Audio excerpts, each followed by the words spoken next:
I am depressed. Let's get that out of the way first. It took a long time for me to acknowledge this fact. Some days I'm okay, high functioning even.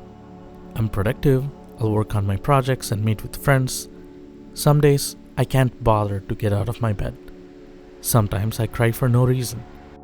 I am fascinated by depression. Of course, now it is widely discussed. But would you believe if I told you that an ancient Roman philosopher not only discussed depression, but he was also surprisingly vulnerable? Seneca, also known as Seneca the Young, was an ancient Roman Stoic philosopher and a satirist. Seneca is known for his philosophical works and for his plays, which are all tragedies. His prose works include 12 essays and 124 letters dealing with moral issues. These writings constitute one of the most important bodies of primary material for ancient Stoicism. But here I want to add a disclaimer.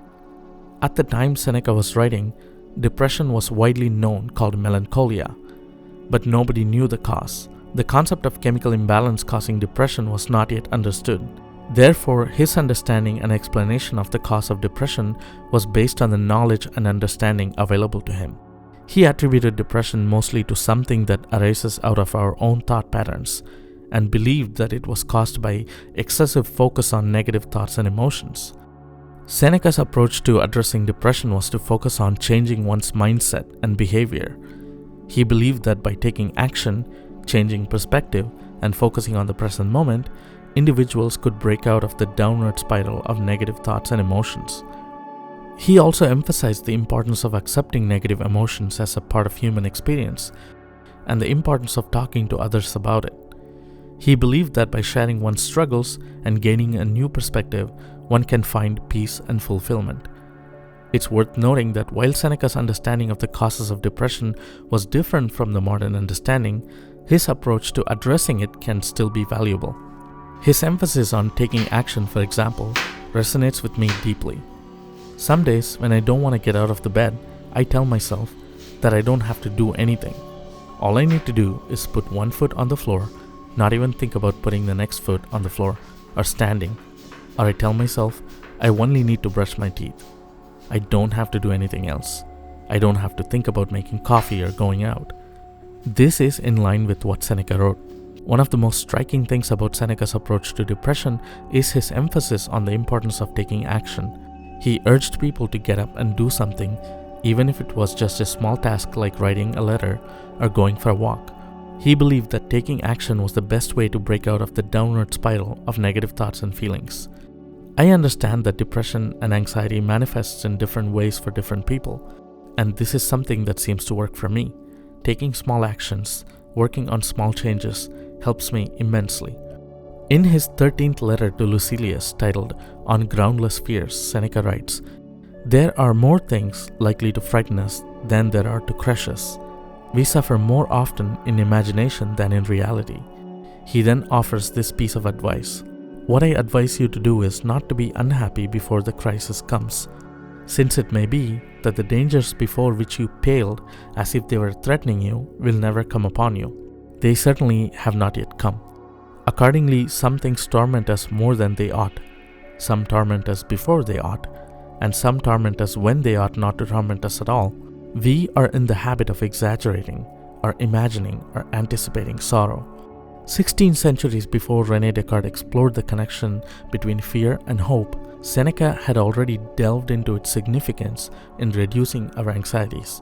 He writes, "The mind at times fashions for itself false shapes of evil when there are no signs that point to any evil. It twists into the worst construction some word of doubtful meaning, or it fancies some personal grudge to be more serious than it really is, considering not how angry the enemy is, but to what lengths he may go if he is angry. But life is not worth living, and there is no limit to our sorrows if we indulge our fears to the greatest possible extent. In this matter, let prudence help you, and contend with a resolute spirit, even when it is in plain sight. If you cannot do this, counter one weakness with another, and temper your fear with hope. There is nothing so certain among these objects of fear that it is not more certain still that things we dread sink into nothing. and that things we hope for mock us. Accordingly, weigh carefully your hopes as well as your fears. And whenever all the elements are in doubt, decide in your own favor. Believe what you prefer.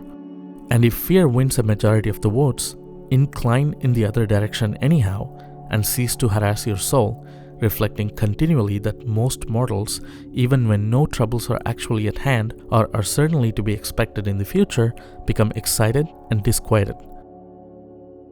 Seneca also emphasizes accepting and talking about one's struggles.